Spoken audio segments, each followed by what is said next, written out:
changing timing kit for customers. For example, this is pension, timing pension. This is new one. You can see the difference. So it's always advisable to change the entire kit when you're changing the timing belt. The entire kit means the timing belt, the timing belt tensioner, and the timing belt cleaner. Even though some people change water pump, but I don't really regard it as the timing kit. It's not part of the kit. You can afford it, change it, so you don't have to make it again.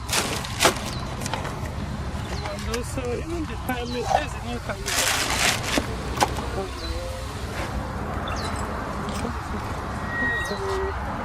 This is a new timing roller, but this is a old one. So, I'm getting everything so that 4 years. We used to last you 4 years and 60,000 kilometers. Even the roller, I just realized now, this was really that.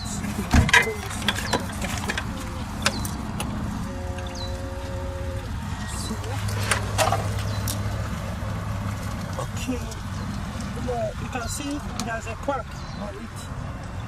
You can see this crack here. So we are going to change it as well. That's very better. That's why it's always good to change everything, not just the parts. So you are changing timing kit, also changing auxiliary belt kit as well. So save yourself. Sometimes the auxiliary belt might break or cut off, and the shrink will go into the timing chamber, jump timing, and damage your pipes. Alright, I don't know if I've ever tried to come out here. Where is it? It's an old auxiliary belt. So see what's okay. So what's okay.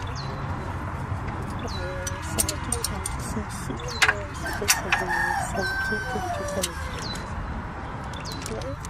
Yes. I'll probably change it as well. Yeah, you can see sign of me. So I'm likely going to change all the auxiliary components. So keep you guys updated.